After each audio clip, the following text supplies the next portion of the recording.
Hello students, welcome back to my channel. Today I have started with a new topic from Block 3, Plautus, Plot of Gold, Unit 1, Part 4. Make sure you'll refer the previous video as well so that you all can understand it better.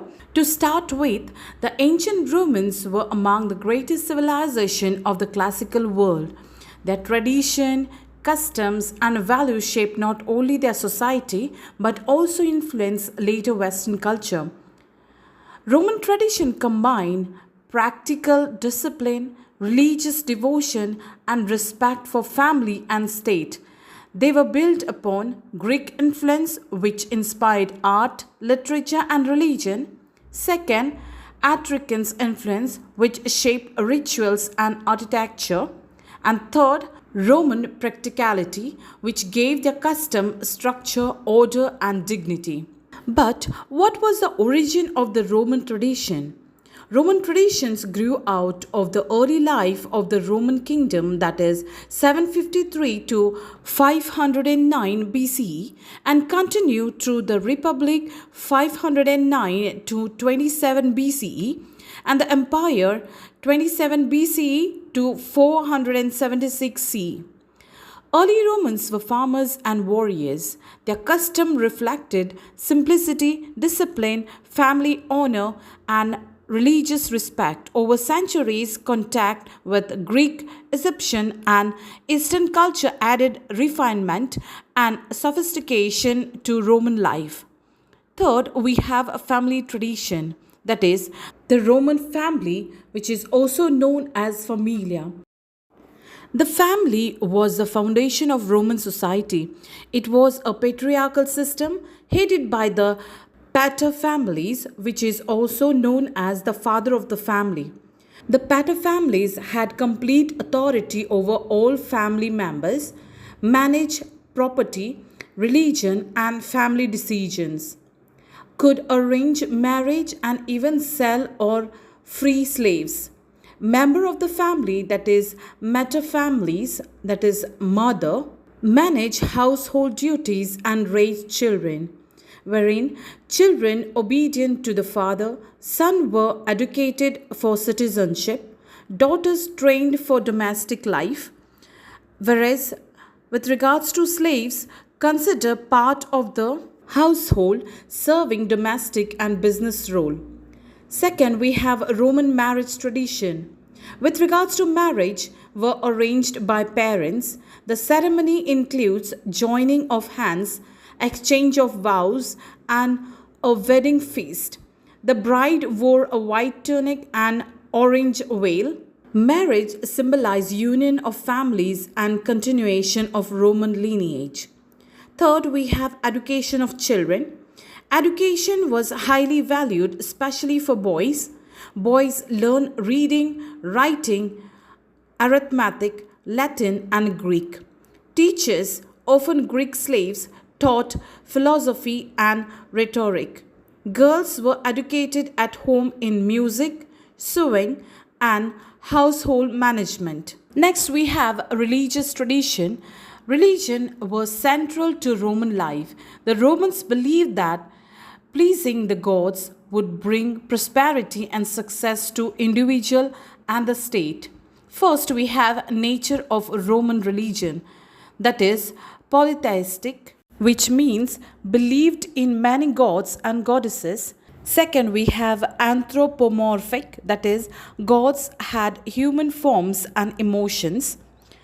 Then the religion was both personal and civic, that is, practiced at home and in public temples. Next, we have major Roman gods and goddesses. This is a list of gods and goddesses. First, we have Jupiter, that's a king of gods and god of sky and thunder. Second, we have Juno, that's a queen of goddess, protector of women. Third, we have Mars, that's a god of war. Fourth, we have Venus, that's a goddess of love and beauty. Next, we have Neptune, that's a god of the sea. Next, we have Minerva, that's a goddess of wisdom and learning. Then we have Apollo, that's a god of sun, music, and healing. Then we have Diana, that's a goddess of the moon and hunting. Last is not visible, it is Vesta, that is goddess of the heart and family fire. Then we have domestic worship. That's every Roman household had a shrine with statues of Lares and Penates, the household gods. Daily offerings of food, wine, or incense were made to protect the family. Then we have public religion, that's the Pontifex Maximus, that's a chief priest, supervise religious ceremonies. August interpreted omens by observing birds or animal entrails. Important festivals honored gods and reinforced unity among citizens. Next, we have festival and celebration. Roman loved festivals and public holidays, many connected to agriculture, religion, or the calendar.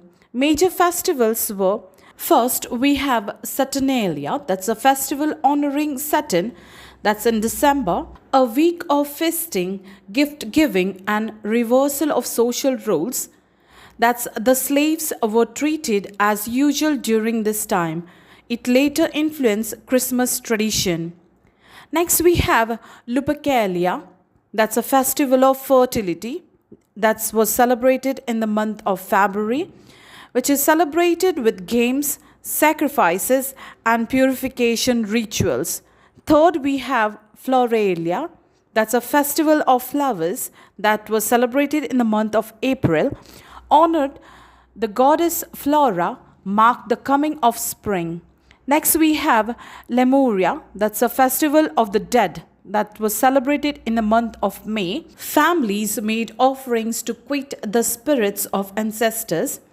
Fifth, we have Parentalia, that's a day of remembrance for deceased family members. And last, we have Consolia, that's an agriculture festival honoring Consus, that is god of grain storage. Festivals often include parades, music, drama, sacrifices, and banquets.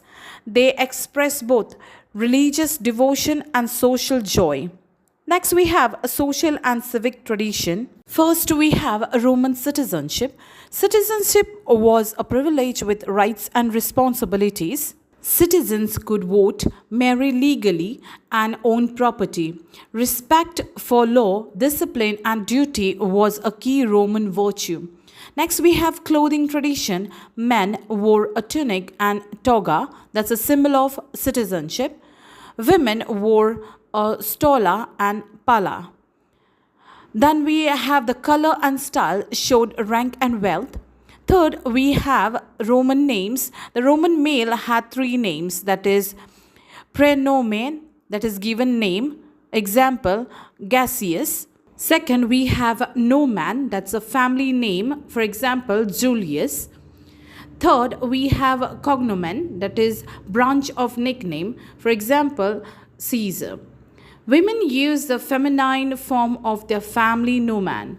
Next, we have entertainment and leisure tradition. First, we have amphitheater and games. The gladiator contest, animal hunt, and mock naval battles were held in amphitheater like the Colosseums. These shows were often sponsored by emperors to gain popularity. Second, we have theaters. That's a comedy and tragedy plays were performed during religious festival. Playwrights such as Plautus and Terence entertained audience with witty dramas. Next, we have baths. That's the public baths were central to daily life, that is place for bathing exercises and conversation. Include hot rooms, cold rooms, and steam rooms. Then we have feasts and banquets. Wealthy Romans host lavish dinner parties. Then the meals include multiple courses, wine, and conversation. Recline of couches where dining was a sign of elegance. Then we have political and legal tradition. First, we have Roman laws, that's the 12 tables in 451 BCE were Romans' first written law. Later expanded with Roman civil law, forming the foundation of modern legal system. Second, we have political tradition. That's during the Republic, Romans were governed by elected officials, that's consuls, senators, and tribunes, represented different social classes. Public participation in politics was seen as a duty and honor. Next, we have funeral and burial tradition. Burial practices were made by bodies were either cremated or buried outside city walls. Tombs were decorated with inscriptions and portraits. Second, we have funerals that's included procession, speeches, and offerings. Masks and ancestors were displayed to show family heritage. Third, we have belief in afterlife. The Romans believed the spirit, that's a manes, lived on and required offering to remain peaceful. Annual rituals like parentalia kept family connection with the dead alive. Next, we have Roman value and moral tradition. The Roman values certain virtues above all else. Latin virtues meaning pietas, that's the duty of family, gods, and country. Second is gravitas, that's a duty and seriousness. Third, we have fides, that's a faithfulness and loyalty. Then we have virtuous, that is courage and moral strength. Next, we have disciplina, that's a self-control and respect for authority. Next, we have honestas, that is integrity and honest. These ideas form the moral foundation of Roman civilization. Next, we have decline and a legacy of Roman tradition. As the Roman Empire declined in the 3rd and 5th century CE, many ancient traditions weakened or were replaced by Christian practices. Pagans' festivals were transformed into Christian holidays, that is, Saturnalia, that's a Christmas. The Roman family structures evolved, but ideas of law, order, and civic duty survived. Legacy, that's a Roman law, architecture, and language, that was Latin, influenced all of the Europe. Roman values of discipline, governance, and citizenship remain cornerstones of Western civilization. To conclude with, the ancient Roman tradition formed a powerful and enduring cultural system. They celebrated family, religion, law, and public life, blending simplicity with grandeur. Even centuries after the fall of Rome, the Roman spirit of declining order and respect for tradition continue to inspire the modern world in our laws, language, festivals, and cultural ideas. Thank you, students, for watching my video. Please do like, share with your friends, those who are doing the graduation degree, and subscribe for more videos of the same chapter. But make sure you all watch the previous parts as well so that you all can understand it better. Next part, I will be uploading the end of the classical drama. If you all have any doubts, please do comment on the comment section.